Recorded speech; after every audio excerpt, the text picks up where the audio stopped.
in this program, a special program in KPFA and Pacifica, is to connect the dots not only with what's happening in Ferguson, but what's happening in the Bay Area for working people, the Black community, and later the Latino community we're going to talk about.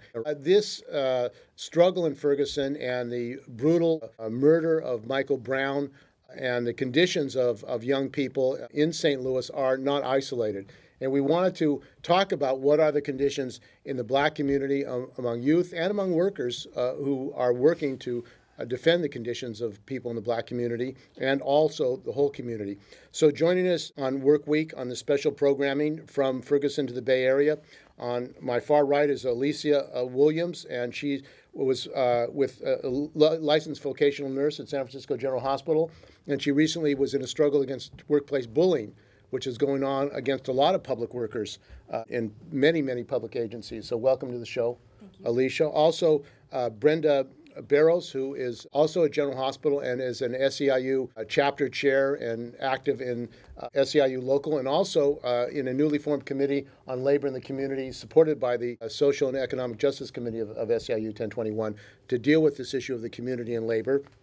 I'm Steve Zeltzer, and to my left is Professor George Wright, who a retired professor who's a member of the AFT of the community college, Skyline Community College, recently retired, and also took up a fight against the commercialization of community colleges, where they're raising fees and basically want to turn them into testing centers, not education centers. Exactly. So welcome to the show. Get rid of teachers. Get rid of teachers and just have automated teachers, by remote, if you can do that. You don't need teachers.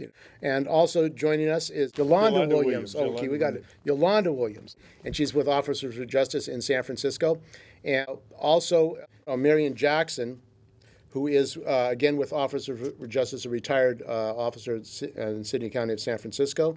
And also Cheryl Denson, who's with Potreo Health Center, and is going to talk about the health conditions of young people and working people in San Francisco. So welcome all of you to the show. Thank you. Thank you. Thank you. First of all, let's talk about the relevance of Ferguson, because the way a lot of the media is, it's just about Ferguson, St. Louis, and it's just about changing maybe the color of the police in Ferguson, and that will solve all the problems. What is really going on, not just in Ferguson, but in general for African-American working people? I'd like to respond initially to that question. I think watching Ferguson, there's an outrage and a continuing protests against the militarization of the police, economic and social conditions, and watching how the media and the political parties, particularly the Democratic Party, is trying to deal with this, is they're trying to ignore the underlying reasons for anger, frustration, and outrage coming out of Ferguson, and to channel it into a narrow focus, and that is that they're good cops and bad cops, and if you could improve the number of African-American cops in Ferguson, that conditions would be better, et cetera, et cetera. But at the core of all of this is that it's a systemic problem. It's not only a Ferguson issue, but it's a national issue, and it's also a global issue, because at this particular historical moment, we're dominated by a stage of capitalism that we know as financialization, where speculation and the stock market and Wall Street manipulations are how profits are made by dominant economic interests, and the rest of the society, the working class, be damned. And so the media, again, is trying to ignore that reality very strongly. Anybody want to add any additional comments? Okay. Well, from a police perspective, I have to say that Ferguson is just another example of something that is an epidemic at this point. It allows us as police officers to have a learning opportunity on how to deal with the traumatized community and how to repair it door to door, village by village. It also allows us an opportunity to establish joint collaborations built upon trust by identifying each of the stakeholders. And I think that this is a fantastic opportunity for the union, the retirees, working folks, students, and mental health workers to all get together and brainstorm something so that we can learn how to deal with the conflicts that exist. We can understand that violence is really a disease and a mental health issue. But the underlying problems are still, as you have stated time over again, economics and the lack of opportunity, the sense of hopelessness, especially as a person of color, because we're constantly being told what we can't do, and we're not supported in doing what would be most beneficial for us to sustain ourselves. Okay, well, thank you. And also, Cheryl, you deal with health issues, and what is the health issues? Because it seems like there's less and less money to take care of the health issues, even one of the richest places in the world. Well, from my perspective, so I work in the San Francisco Health Department, and I've been there for 20 plus years. And through the years, with the economics changing in this last cycle of the downturn in the economy, I see the disparities growing. And there was an article published in the SF Gate that if you lived in Bayview Hunters Point, you would live 14 years less than if you lived in Russian Hill in San Francisco. And the reason I see that I relate this to the economy, a lot of people lost their homes, they lost their insurance, they lost stability. And it's been people not just of color, but people of color in the last downturn in the economy suffered more. And our healthcare system really, even though San Francisco has a robust healthcare system for the safety net population, we still weren't prepared for the onset of all of these people coming in the system.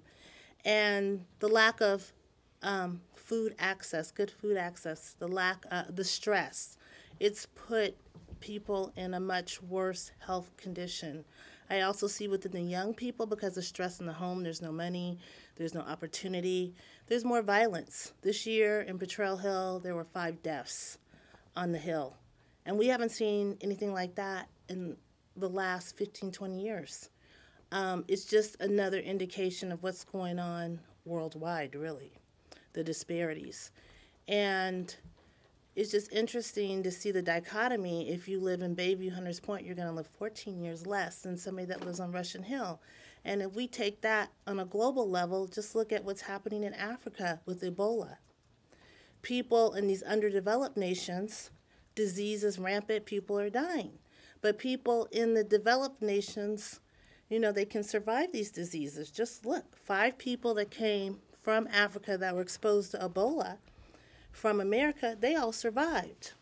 But the gentleman from Liberia, from that community that came here, he died. Why is that? Why are we having these disparities? And if you take it on a global level, it's people of color wherever you look. So it's not just San Francisco, it's not just Ferguson, it's what's happening in the world to people of color. And we're being pushed, it feels like we're really being pushed off the earth, the planet. And that's leading, obviously, to greater attacks. We're listening to Cheryl Denson, and she works for the Potreo Health System. And also joining us is Brenda Barros, who is at General Hospital as well, and has been fighting privatization and attacks on health service workers. So why don't you talk about what's been going on there? What's been happening is, and this is the way I feel about this whole situation, I think there's a volcano brewing. It hasn't erupted yet, but if we don't do something about this now, it's going to erupt. And I think that the public needs to open its eyes, and even in cities like San Francisco, that's supposed to be very progressive, and it's supposed to be, welcoming to everybody and all those things. And when you dig down deep, as you'll hear from some of the people like Alisia and me and other people, that is just absolutely not true yet. The assumption that all of the discrimination in hiring practices, all those things are down south it's just as prevalent in San Francisco as it is anywhere else, and nobody wants to talk about it. You know, it's kept under the rug, and so I feel like one of the things I want to do is start this conversation and get people really talking about this, because unless we start talking about it, unless we admit that it exists, then we will never solve this problem. And we're looking at some footage now of what's going on in Ferguson. They're marching. I think we need maybe the same kind of marches here in the Bay Area to defend working people and against the attacks on the Black Latino community. And Alisia, you've been fighting bullying, workplace bullying, which is going on. Apparently there's an epidemic of it. Why don't you talk about this? Yes, it's a sad epidemic, actually, for a city and even a Bay Area in a whole to be so culturally diverse. It really isn't. There needs to be more cultural sensitivity training, because it kind of feels like it's, versus it being a workplace and you get judged on your capabilities and your skills, it's more of a popularity contest. So if one person doesn't like you, then the rest of them don't like you, and it becomes like a mob bullying situation. So, you know, just simple things like if you go to the bathroom, you get wrote up for that. This happened to you? This happened to me. I went to the bathroom, got wrote up 5 minutes late going to the bathroom, where I have other coworkers who would be gone on lunch breaks for hours and a half and 2 hours when a lunch break is only 30 minutes. I don't know where in this world you can go to Costco in 30 minutes and come back for your lunch break. It takes you 30 minutes just to find a parking space. So these are just simple things that are overlooked. That is sad. It was a lot of disparate treatment for me in my workplace, a lot of disproportionate workload, all because one person, who would happen to be my manager, didn't like me. She put it out there that she didn't like me. So the rest of my coworkers, who unfortunately are spineless cowards, jumped on the bandwagon because they wanted to continue to do what they were doing and, you know, it not be looked at. So it's just sad that one person, you know, gets singled out and the rest of them attack them. And what was the response of the union to this? Or was there what talk about what happened? There wasn't a response, and that was the problem. It was no response or their lack of. Reported the harassment to my union rep, and the union rep looked at it like, oh, you're just, you know, a Black person complaining. You should be happy to have a job. If you don't like it, then find another place to work, really was the response that I got, versus him nipping it in the bud, and I wouldn't have had this problem. And if you think it could have been stopped? It could have been stopped. Had it been handled at the very beginning, when I said, you know, I feel like I'm being harassed, you know, these are the situations, my hours are being changed to, for the, you know, the clinic, versus I'm the only one. No one else is getting their hours changed. No one else is getting told that they have to be in a certain place. No one else is getting told that they have to report when they're going to the bathroom to the entire clinic. Just stupid things.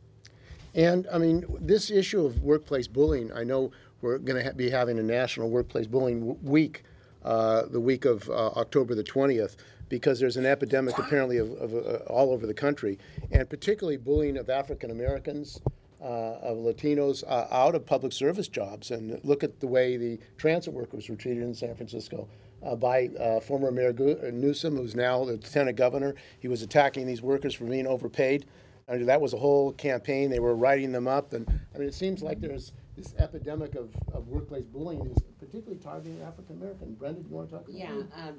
Yeah, I would say that the new form of racism in the workplace is bullying. And that rather than address people for what they want, because I would say even me as an African-American woman, I tend to be, and I'm more vocal than most African-Americans. I mean, a lot of them have been scared into submission to where they won't say anything about the way they're being mistreated. They won't speak up. They won't act on it. And they're not supportive of each other. So I think that it's going to take a real campaign to get workers to the point to where they are willing to speak up about it. And they need to have support, particularly unionized workers, when they do. And I think that's something that really has to increase. The unions can't keep closing their eyes and saying that racism is something else when we tell them that that's what it is. You know, if I feel like I've been discriminated against, or if I feel like something that's been done to me is racist in nature, then they need to start taking that seriously. Do you want to? Yeah, I totally agree with what you're saying. It shouldn't be where African Americans are stereotyped in the workplaces. If you speak up and you're verbal about something, you're hostile. If you're assertive, you're intimidating. Everything about you being an African American person in the workplace is negative. It could be the same thing for another nationality. It's not seen that same way. So it's really sad that we don't have the union doing anything for us. They take our dues, but what do they really do for the workers? Well, there was a protest last year, actually, in front of City Hall, where workers, particularly city and county of San Francisco workers, spoke out against workplace bullying and let people know the city passed a resolution, but of course, resolutions don't change necessarily what's going really on the job. And the other issue is the kind of attack on working class people in the Bay Area, and gentrification, and that working people can't afford to live here and are being told, in fact, you have to move out. There have been evictions. Do you want to discuss that, Marion? Yeah. Actually, I'm not that in depth on talking about gentrification. Only what I've seen, and it started back, I guess, in the Western Addition, where they gave vouchers to people and they moved them to a certain area and said they could come back. However, when they got ready to come back, low-income housing were not so low income, right? Affordable housing, I guess they use, and the people that was moved out could not afford to come back. Like someone said, their salaries were like $20,000, $30,000 a year. In the homes, they had to at least be making $80,000 to actually afford it. So they could not come back, and they actually didn't even recognize the voucher, because I asked this question one time, why don't you recognize the voucher, say these people can move back? And they said it was a different administration. My thinking is, if the city sign off on it, the city is responsible, no matter who administration it is. But that's one way of moving black and brown folks out of their homes, because homes in San Francisco is very expensive. So more wealthy, affluent folks are now moving into San Francisco, right? And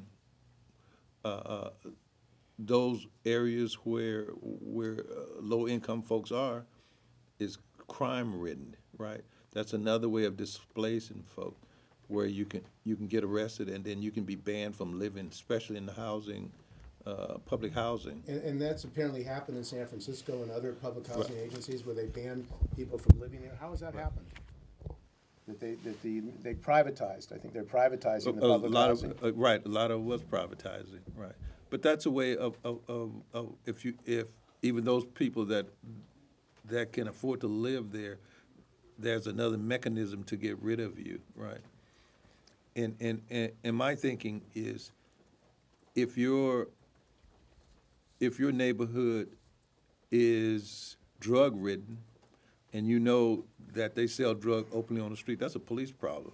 That's not a community problem. That's a police problem, right? Because as the police officer, you're supposed to be able to combat that, and that's not happening. They let the community get worse and worse.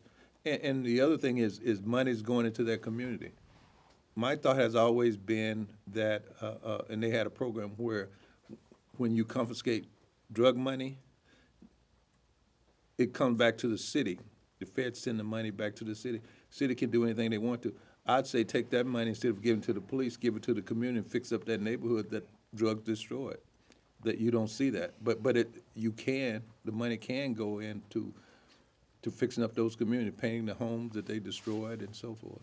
Well, one of the issues is like young people can't get good jobs. I mean, it's just the job situation, the unemployment. It's not just in Ferguson, where I think there's like 45% unemployment among youth, African American youth in Ferguson. Many young people can't get good jobs and are forced in an impossible situation. They can't leave home. They're with their families. I mean, they can't have a life. Is that? I just want to take a step back and say that health disparities, bullying in the workplace, gentrification, these things are all tied together.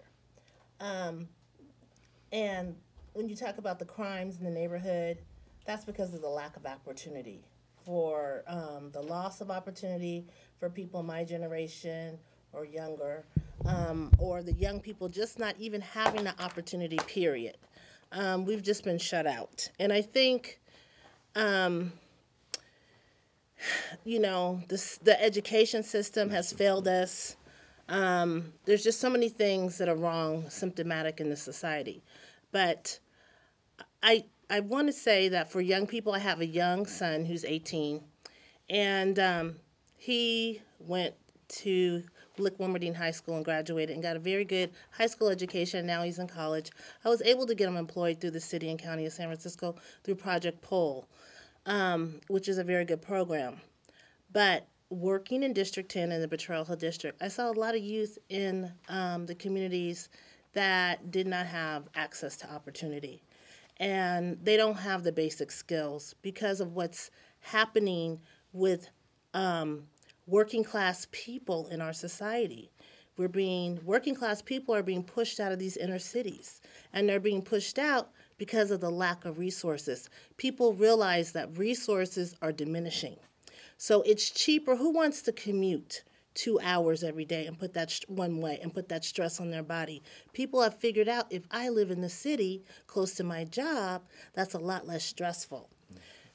In the past, people, middle class white people, maybe they didn't want to work and be civil servants more so. They could work in the private sector and make a lot more money. But these jobs have become more attractive, the civil service jobs, because people want to live in the city, and there's only so many good-paying jobs. So the people of color who are the lowest on the totem pole, maybe educationally, economically, are being forced out of the city. And like I said, health disparities, gentrification, workplace bullying, they're all tied together. And I've been subjected to all of it. As far as the bullying in the workplace, I want to say that for reporting the disparities, there were African American patients that were being tested for being drug tested, and yet they weren't even being asked or told that this was happening. The treatment that these people are experiencing is just unbelievable. And so I think it's all tied together. And as Officer Williams said, we need to build coalitions. We need to have dialogues. As Brenda said, we need to get the people involved. People need to go to the polls and vote. That was another thing that was wrong in Ferguson. Everybody doesn't like what's unfolding with the grand jury and all, and the lack of information. But because 70% of the population of Ferguson didn't vote, they got a district, is it a district attorney? Mm-hmm. Yeah, that decided to have this grand jury that was closed. Had they gone to the polls and voted, then they would have a say. So we have to vote. We have to get empowered. We have to stand together. And we can't, as Brenda says, go into submission. So. Yeah. And this is actually a question to my fellow panelists. And I've only lived in San Francisco for about 10 years now, although I've been coming here for decades. But there seems to be two general communities that are being gentrified. One is the Bayview, and I taught at Skyline for 8 years, taught history, and I had a class called Ethnic History of California, and I gave the students options of writing research papers. And one of the papers every semester was to look at the impact of the T-line, the Muni T-line, running from downtown San Francisco down into the Bayview, and why that was built and what impact the T-line has had on the displacement of the traditional communities there at the backside, the gentrification of the Bayview. And the other community, and all you have to do is walk through that community to see it happen almost day by day, and that's the Mission, seeing the gentrification. Just on a personal note, just a couple days ago, a friend of mine and I were looking at Craigslist, looking at rents for rooms and apartments in San Francisco. And I mean, we saw hundreds of listings, but you can get one bedroom for $1,200 or $1,500 or $1,700 if you want to rent a home. And we're not talking about any palatial dwelling. You know, it's $5,500 a month or $6,800 or $7,000. Who can afford that, you know? So anyway, I would like some of my colleagues who've lived in the city for most of their lives to comment on those themes. Well, it seems like also, I mean, gentrification, working people, African American, Latino, are being told you can't live in the Bay Area anymore. Yeah. I mean, working people are being told by the politicians and by the developers who run really the politicians, you're just too bad. If it costs too much, move out. There are thousands of evictions. So what does that mean to our society where working people say you don't have a right to live where you work and you have to live 2 or 3 hours away? That's what's happening to thousands and thousands of families. And what does that mean to working people? Well, in South Africa and in Palestine, Israel, that meant apartheid, and the minority communities had to live in Bantustans, is what that really means, okay? What the points that you bring up are very interesting. As a native San Franciscan, I have to say, I am constantly I cannot believe the current state of the city and county of San Francisco, and really of the state of California, because primarily the communities that you've mentioned, the Mission District, the Bayview District, there are families that are literally suffering from post-traumatic stress. Post-traumatic stress based upon the violence, post-traumatic stress based upon the displacement, post-traumatic stress based upon the fact that where is your positive role model to help mentor, to help guide you, to help direct you? These are the things that we once had when we were growing up in San Francisco. Now there's an extreme need for life coaches to help folks process the situations that they're in right now. And that's why, and I'm going to make a special plea right now, that's why anyone who's really concerned about these issues, as a sergeant of the San Francisco Police Department, I encourage minorities, specifically Black and brown folks, men, females, everyone, to get involved. And the way you get involved, maybe you never thought of a career in law enforcement, but stop complaining about law enforcement, and why don't you become a member of the law enforcement agency and give back to your community? The question as far as law enforcement, though, or why aren't they arresting the real criminals in San Francisco, these speculators and crooks that are stealing from working people? You know, that's, it's like the people that steal billions are senators, and that's the little people. Like they were saying in Ferguson, thousands of warrants on working people don't have any money. Days richer. It's like when they do all these budget cuts, it's always the supervisors who never seem to get cut. The little people always get the pink slips. We always get to have to pay back retirement funds or whatever just to stay with a job. But yet the supervisors are getting their bonuses, they're getting their raises. Why don't they have to cut? On this thing, I would say gentrification.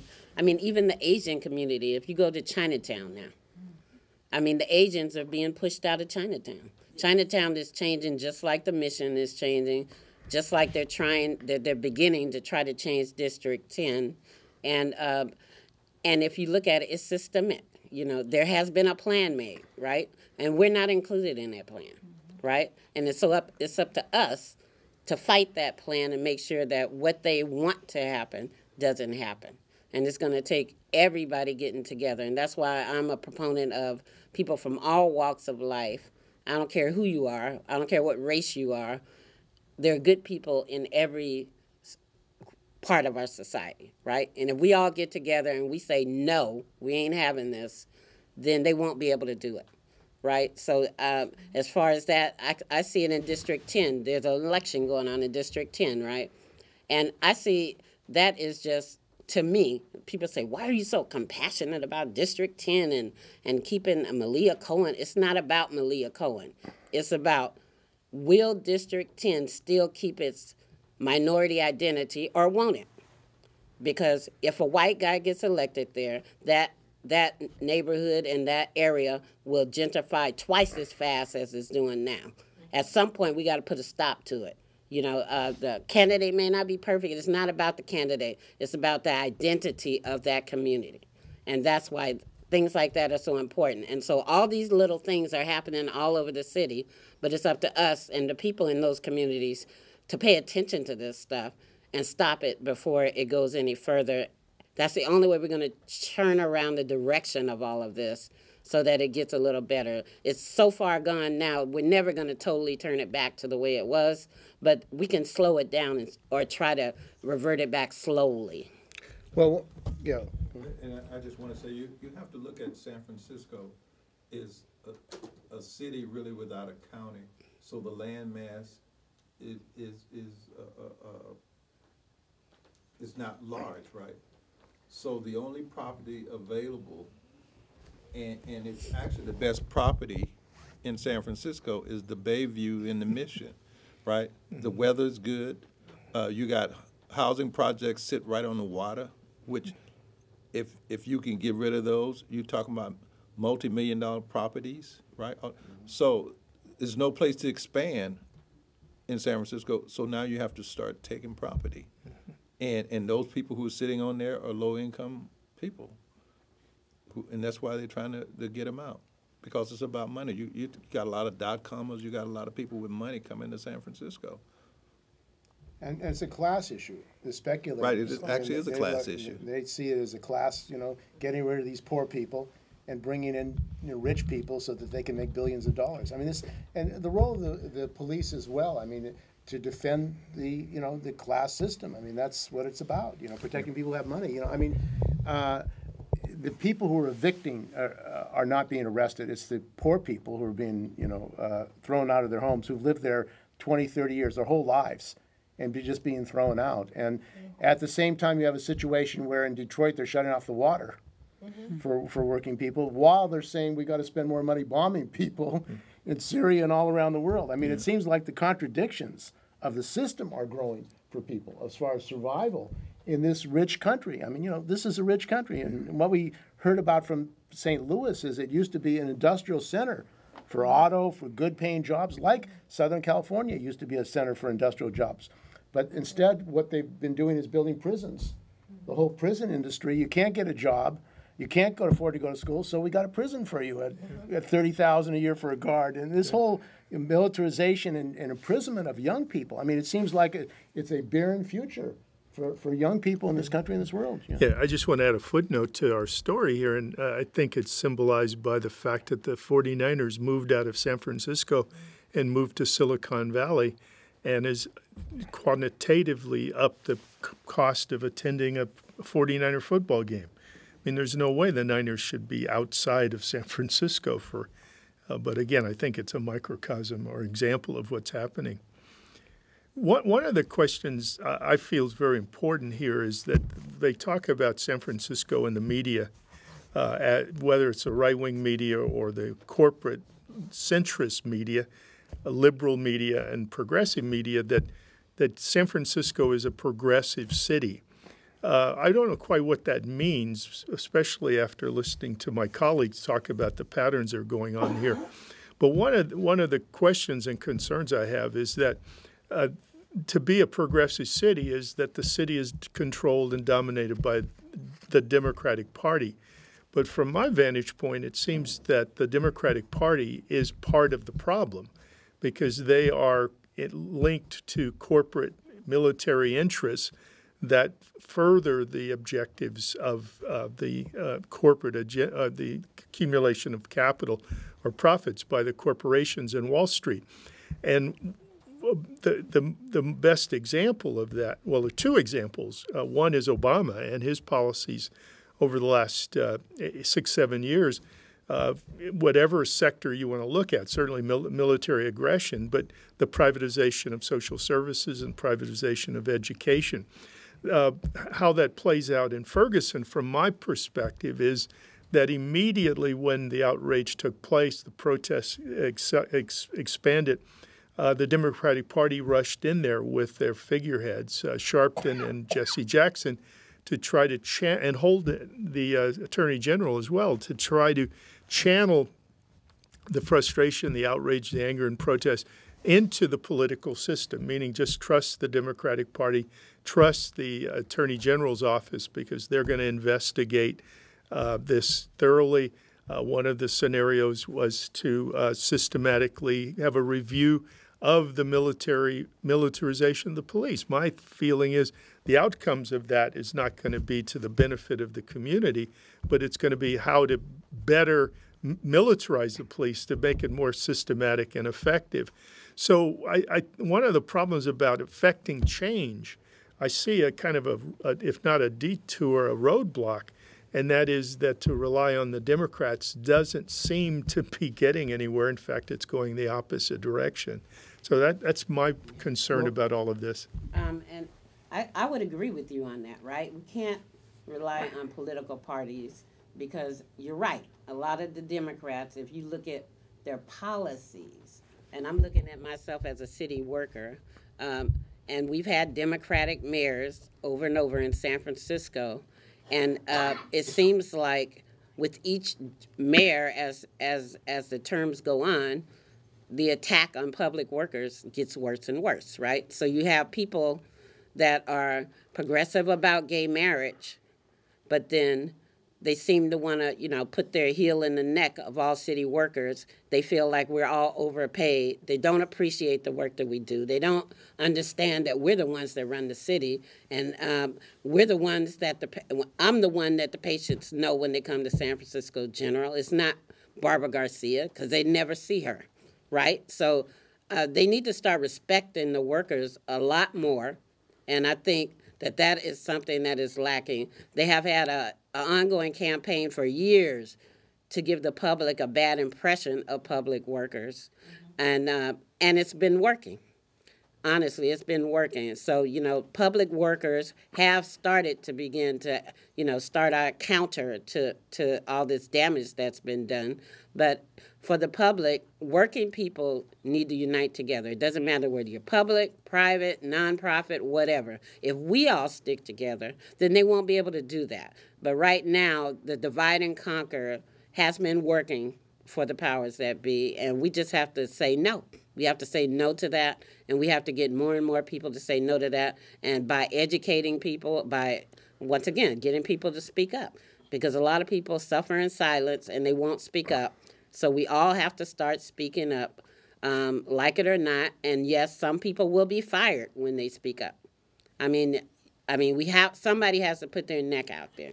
I put my neck out there. I've been there 35 years, so it's a lot harder for them to fire me. But, I could see how an employee who's only been there 2 years and is being abused on a job wouldn't speak up, or being discriminated wouldn't speak up, because they're afraid, and it's so hard to get a job now that they tolerate it. But I think we have to get to the point to where people don't tolerate it, no matter where you are on the economic rail of the workplace, including Walmart, right? Our Walmart campaign, the way that Walmart workers are treated is horrible. But, people keep going to Walmart. Now, I boycott Walmart. I will not shop in a Walmart, and I wish more people would do that, because that would be the only way that Walmart would start to treat their employees better, is if they thought there was a consequence to it. I have to agree with what I'm hearing, because the working class is really being destroyed. I remember when I grew up, San Francisco was a union city. Now it's more like a union buster. And look what happened with San Jose. San Jose is being financially ruined.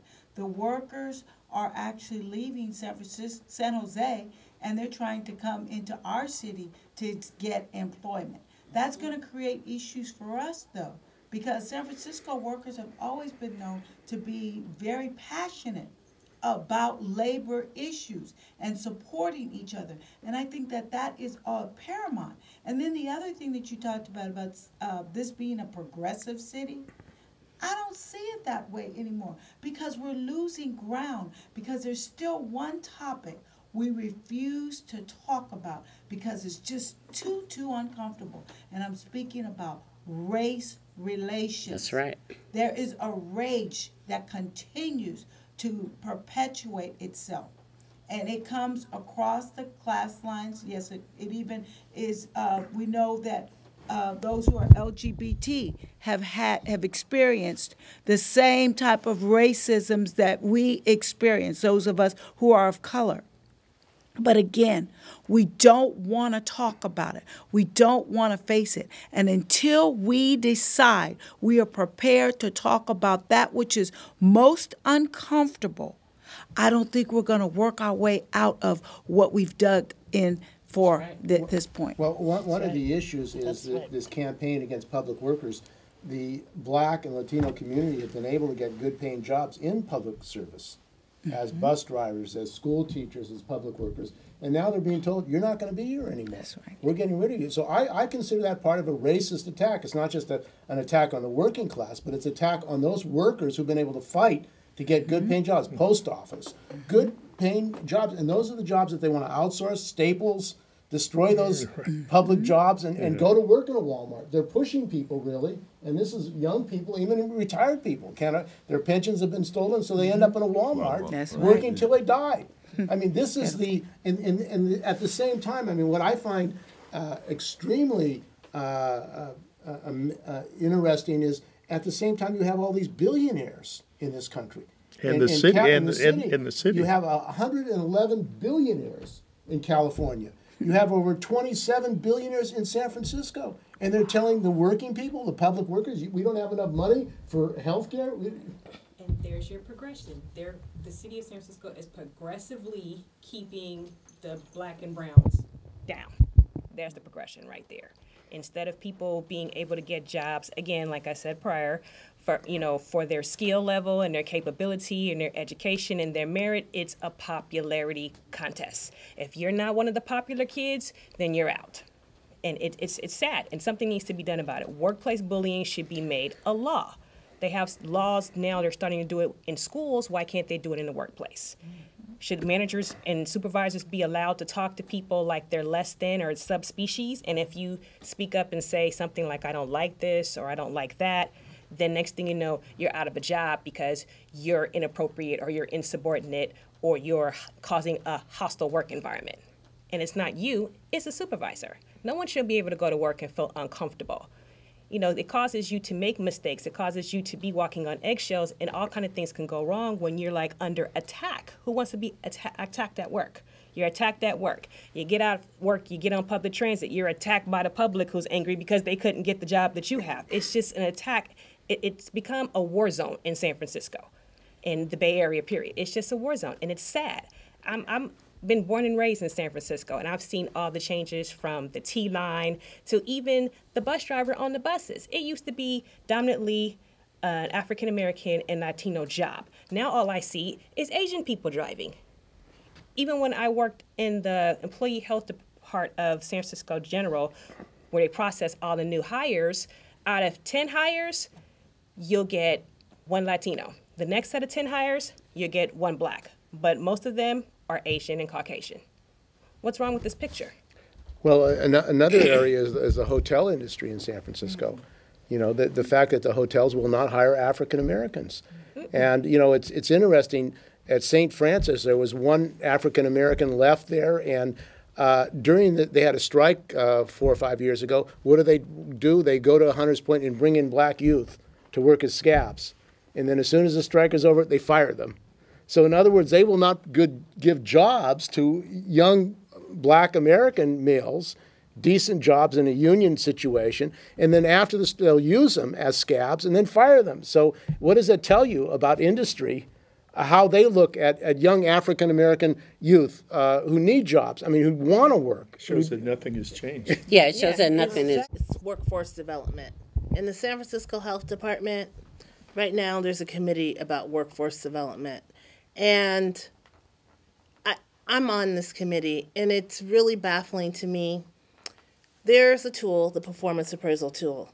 In 2007, the civil service and the mayor reformed the tool to be able to use it in a way to develop people, to bring them up through the ranks so that they can find people of all races to be middle managers, to be at the top of the department, and then just to be line workers.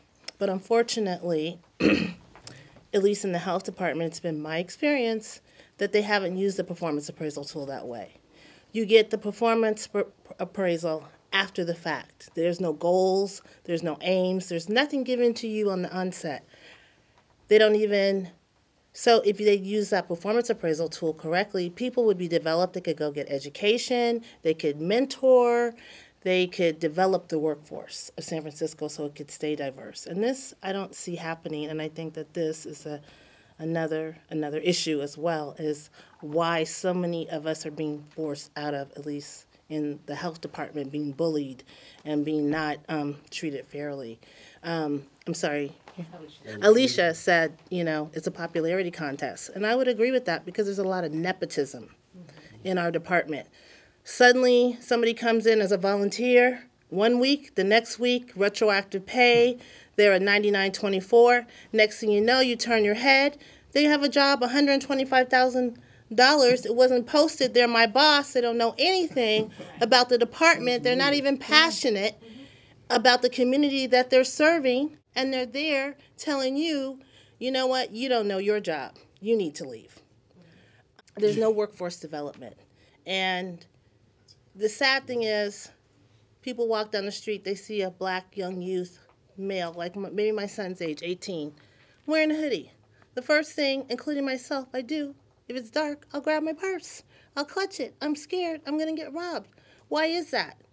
Because we never look back to develop these people and give them opportunity so that they have the means to be able to live in this society. And so they need to eat. They want to go to the movies. They want to have fun. But if they don't have access to money, but they have access to guns, and next thing you know, they take those guns to rob us.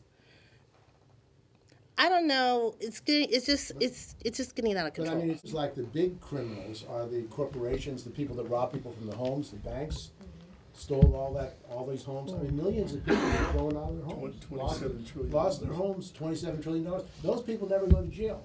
Right. But you steal a candy bar, and you're in jail for your life. You can't get a lawyer. I mean, so there's a disparity of justice. If you have money, if you're wealthy, you don't go to jail. I mean, if you steal from people, millions of people, that's okay, a slap in the hand. Another issue I wanted to address, and that is another thing that's happening with public housing, and there's very little of it in San Francisco, is they're trying to privatize the agencies, and these are public workers that provide public housing. So this is another issue that came up at the San Francisco Labor Council of a ballot initiative that will actually end up supporting privatization. They call it a private-public partnership, and actually they'll end up getting rid of public workers who have civil service jobs, who've been there and know what it is. And why don't you talk about that, Brenda? Yes. Yeah, the Housing Authority, I mean, this is all a part of that big scheme I was talking about, right? So what did they do? They intentionally blighted the Housing Authority. They kept cutting the funding so that things couldn't get fixed. The workers there, when people need refrigerators, whatever, it was a struggle. I have a stepdaughter who actually lives in the projects up in Hunters Point. And to fix a broken window, it took her 3 months. That is outrageous, and she has small children in the house. So this is intentional, and they did this so that they could privatize it, right? They never really tried to keep those places up the way they should, right? And like some other cities have programs where they go in every year, they fix everything every year, and they don't let the places blight. But in San Francisco, it was really obviously that they wanted to get rid of those. And the way they could get rid of it, if they kept them up, if they were clean, if they gave opportunity to the people that live there so some of them could have jobs, and maybe not the best jobs, but jobs, and have income to make it to where people who work would want to live in places like that. But they would not do that because that is not what they want. They want those people off the hill. They want them gone because the developers are chopping at the bits to get a hold of that land and build $1 million condominiums. And they'll find some other little corner to build some more shoddy housing. And that's how they're going to get the poor people out of San Francisco. They move them out, and then every time they move out, just as Marion said, they don't get back in, right? Fewer and fewer and fewer get back in. And that is outrageous. I don't think that needs to be allowed to happen. A lot of those, but also on the side of the Housing Authority, the people that work for the Housing Authority people, they need to speak up too, right? They know this is happening. They work there. They see it every day. And I would say to my union members that work for the housing authorities, you guys need to get out and advocate for the people who work where you live. Well, there was a debate at the San Francisco Labor Council. What happened there at that debate?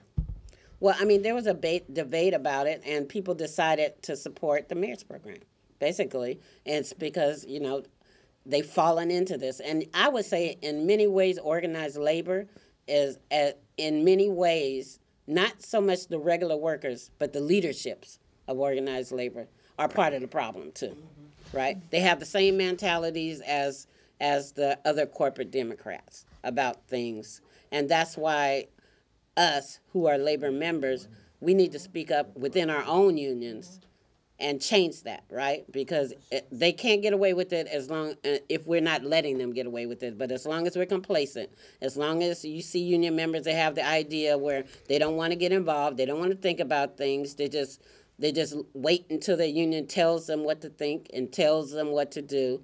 They don't challenge the union on anything. We're going to have this problem. Labor will only change for the better when the membership starts speaking up, pushing their leaders to do the right thing. And the right thing may not be what they want. And so that's going to put you in conflict, and it's not easy. I know I've been the target of it, being the lone voice but I've been able to make some changes by pushing that hard. And I think the more of us that are doing it, the more things will change. Okay, I'd like to kind of comment on everything that's being said here today. And how I look at it kind of in a theoretical or conceptual framework. It seems to me that through the late 60s, that American capitalists, the industrialists, if you will, how they made profit was by producing things with factories. I grew up in Los Angeles in the 50s, and there were a General Motors plant in Southgate. There was a Firestone rubber plant up on Firestone Boulevard. There was a Firestone plant. If you were African American and you graduated from Fremont High School or Jordan High School, you could drive a few blocks and get a job that was well paying. But starting in the late 60s, early 70s, you have what is known as a structural crisis of capitalism, i.e. what is known as the falling rate of profit. This production model was no longer profitable. So you see the beginning of a deindustrialization of the United States, shifting production to Mexico, Argentina, Brazil, South Africa, et cetera.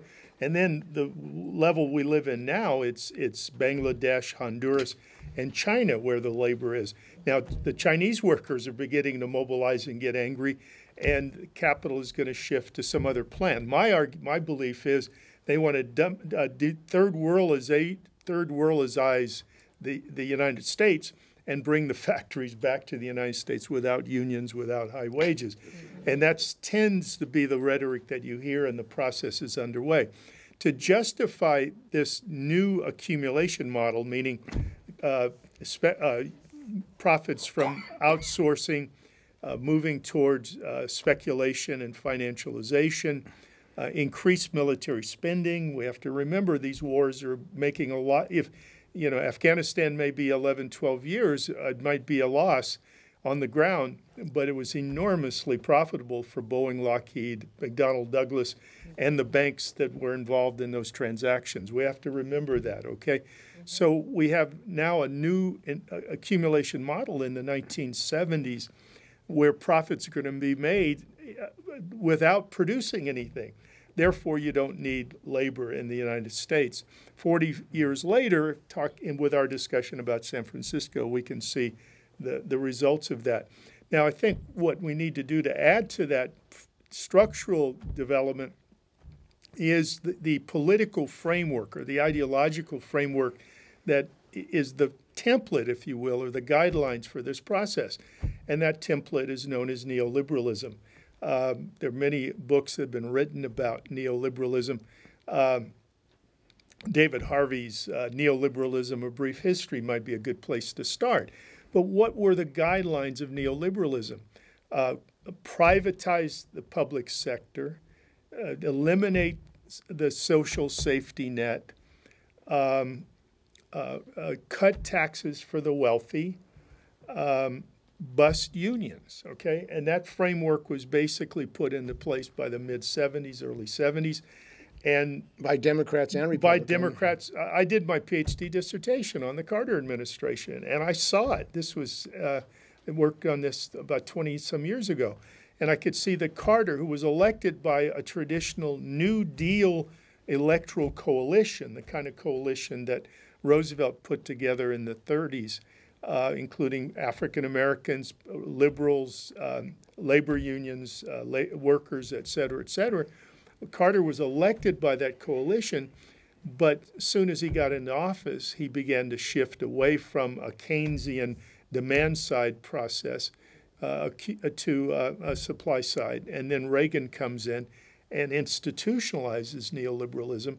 And in that process, by the 80s, the Democrats had completely shifted over to what they're called the New Democrats.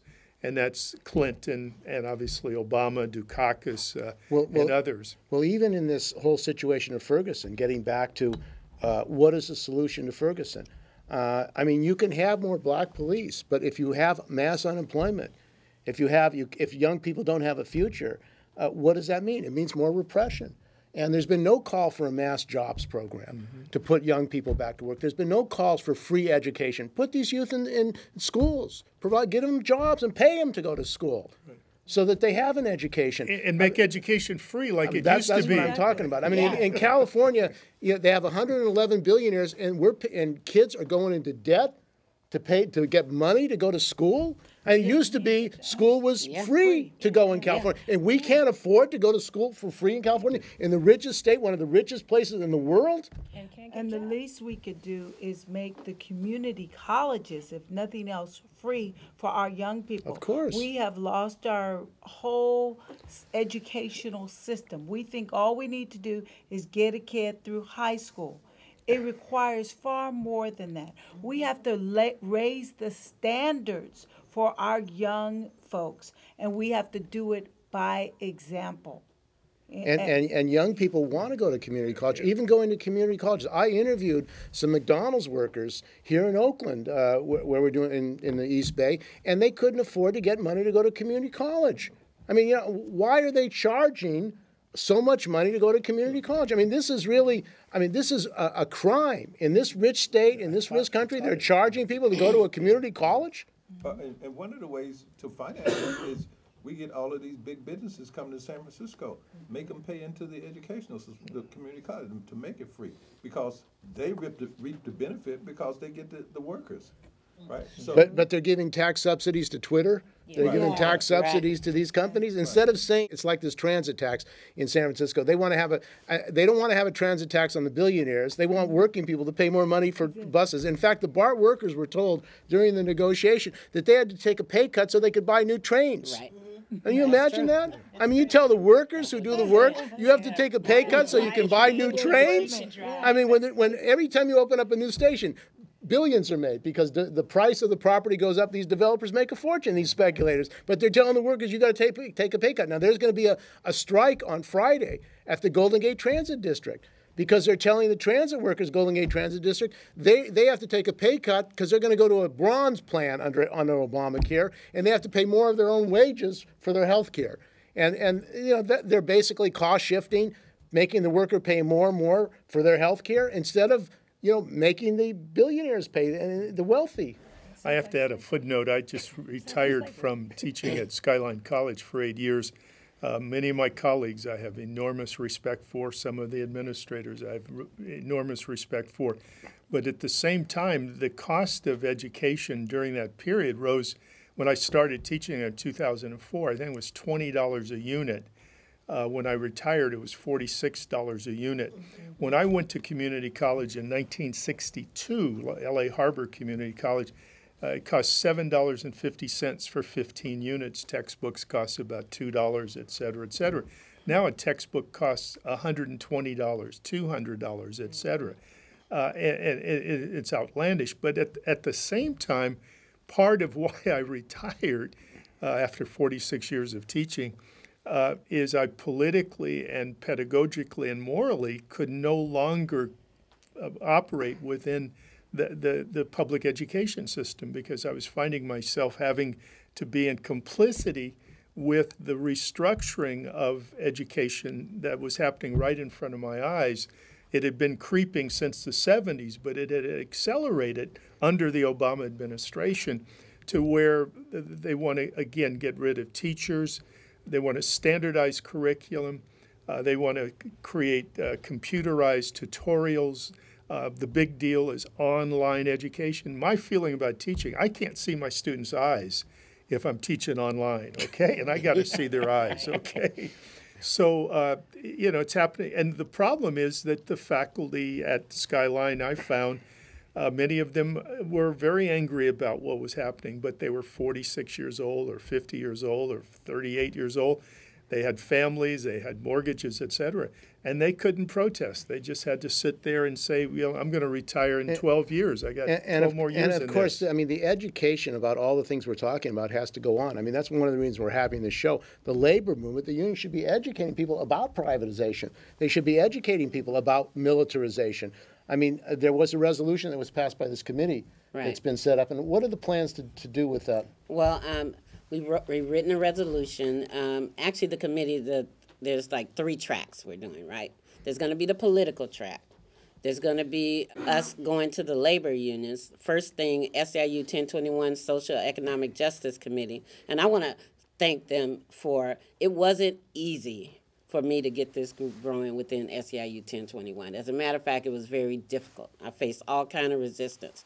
But I'll have to shout out to Derek Boutte, who's over at the Social Economic Justice Committee, who said, no, we need to do this, right? And so I did get support. But we're going to have to present this to our executive board for approval on our plan to make sure it happens. So hopefully as many of our members on the committee, whenever that day is, can go and make our case to them so that SEIU 1021 becomes fully supported in this. And we also need to take it to other unions, right? So once we get it through one, the plan is to take it to all the unions and get them all to endorse it so that we're all together working on this.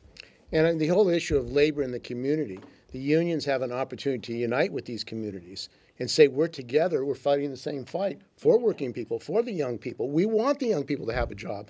That's what the unions can do. So I think North Bay, East Bay, this needs to be expanded nationally. There is going to be a labor panel in St. Louis that Mark Esters and other people are working on, Arnaldo, to bring labor together with the communities and say it's the same fight. We have to unite together. So I want to thank you for joining us today. I think we've had a useful discussion. I think the issues that are underlying what's going on in Ferguson were brought out, and I think that's what we have to do more and more. Can I just make one more statement? Okay. People need to know that Alisia, she's sitting here, she's being very strong, but Alisia is unemployed. The city fired her for exactly what she said. So if anybody out there has a job for an LVN, she's a wonderful nurse. They admit it too, but we need to get her working again somewhere. And that's a crime. The person who wants to contribute and has a job has to be fired by the city, the liberal, quote-unquote, liberal city and county of San Francisco. Right. Basically, I lost the popularity contest. I was not voted Miss Congeniality. Well, I don't know why. City and County of San Francisco. Like I said, wasn't voted, you know, had nothing to do with my skill level, my capability. I'm very smart. I was the best nurse in my department and was told that by the manager.